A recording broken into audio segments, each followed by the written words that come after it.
Hi, boys and girls. We're here with Little House on the Prairie again. Baby Susan's here with me to listen. We left off on page 7 at the end of the first paragraph, right here where it says, because they must cross the lake that day. And what I was saying is, before I got cut off, is that Pa does not use money to buy things. Remember, he uses animal furs to buy things. So they had just stopped at the store in Pepin because they're going to cross Lake Pepin, and they had to go in the winter because the lake was still frozen. There were no bridges back in these days. Remember, they were leaving their little house in the big woods, and they were moving west to Indian country because Pa thought that the big woods were getting too full of people. So we're going to continue right here with the next paragraph. And if you'd like to follow along, I'd love to have you do that. The enormous lake stretched flat and smooth and white all the way to the edge of the gray sky. Wagon tracks went away across it, so far that you could not see where they went. They ended in nothing at all. And remember, the lake that they're talking about is Lake Pepin, which is the lake you see when you go to Pepin, Wisconsin, or Lake City, Minnesota. So I know we've talked about this. A lot of you have actually seen Lake Pepin, the lake that they traveled across to go west. Pa drove the wagon out onto the ice, following those wagon tracks. The horses' hoofs clop-clopped with a dull sound. The wagon wheels went crunching.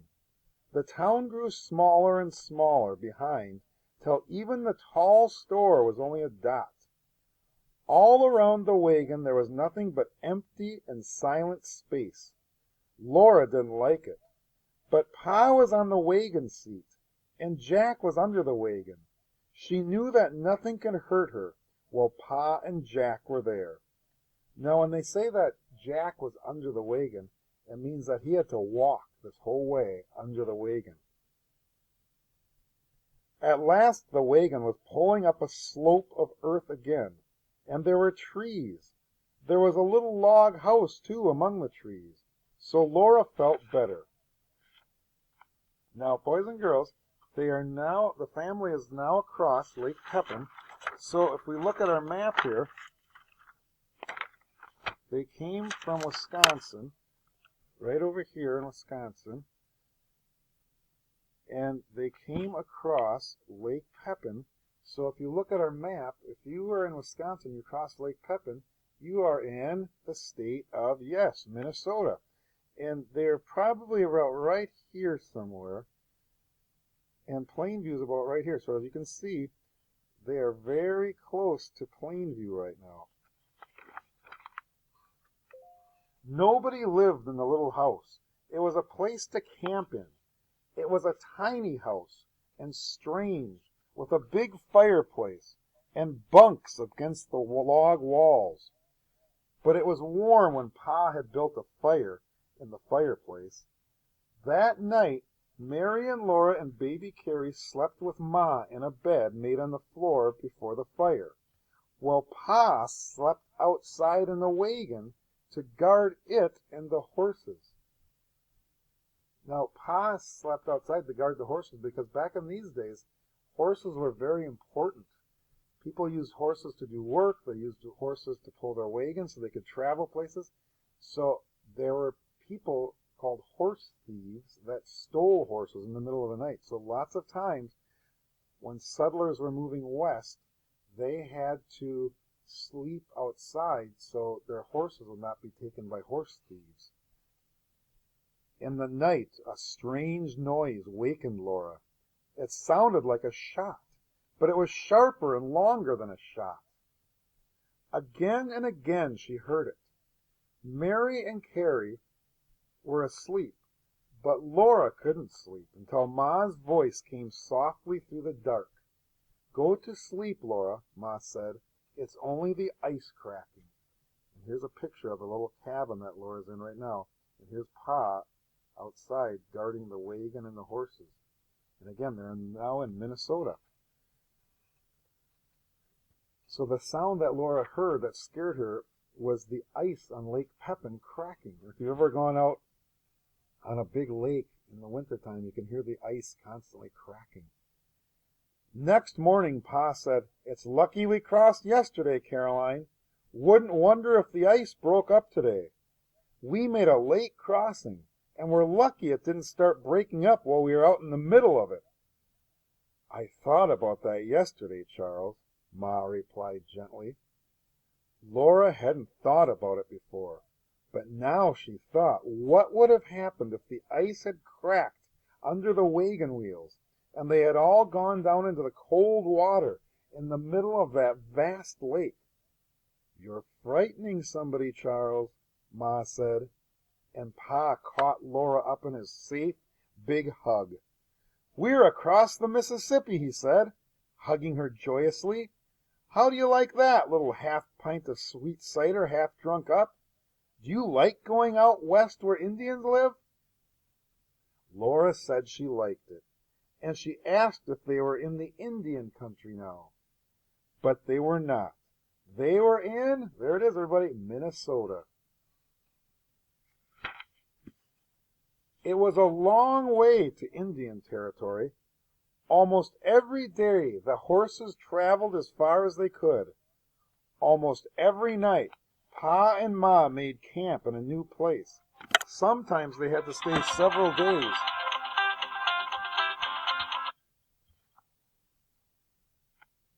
Sorry about that, boys and girls. That is one thing that would never have happened when Laura was moving west, because they didn't have cell phones or even phones back in these days. So, sorry about that. It was a long way to Indian Territory. Almost every day the horses traveled as far as they could. Almost every night Pa and Ma made camp in a new place. Sometimes they had to stay several days in one camp because a creek was in flood and they couldn't cross it till the water went down. They crossed too many creeks to count. They saw strange woods and hills and stranger country with no trees. They drove across rivers on long wooden bridges, and they came to one wide yellow river that had no bridge. That was the Missouri River. Now, the Missouri River, boys and girls, so what the Ingalls had to do is they had to go through Minnesota down into Iowa, and the Missouri River is this line right about here. So the Missouri River kind of goes down through North Dakota, South Dakota, and between Iowa and Nebraska. So they probably crossed the Missouri River somewhere down in here. So they're somewhere down in this area of the country, Nebraska, Kansas, somewhere in here. All right? We're not sure exactly where they are, but that gives you a general idea of where they are. And the Missouri is a very wide river, yes, as Laura said.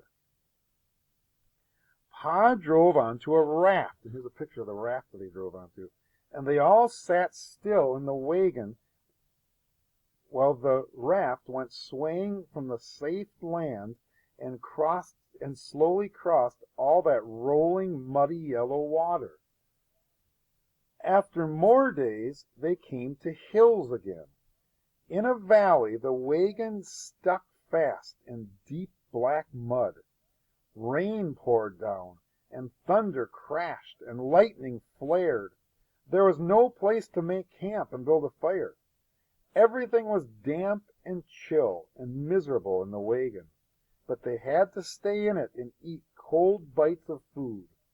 Now, when we come back to school, please remind me to tell you about the time I got stuck in the mud in a valley in New Mexico. Next day, Pa found a place on a hillside where they could camp. The rain had stopped, but they had to wait a week before the creek went down and the mud dried so that Pa could dig the wagon wheels out of it and go on. So they had to stay for a whole another week in this valley just so the mud could dry up and they could keep going, or else they'd get stuck again. Can you imagine being stuck in a valley with a wagon with hardly anything to eat for a whole week? One day, while they were waiting, a tall, lean man came out of the woods riding a black pony. He and Pa talked a while.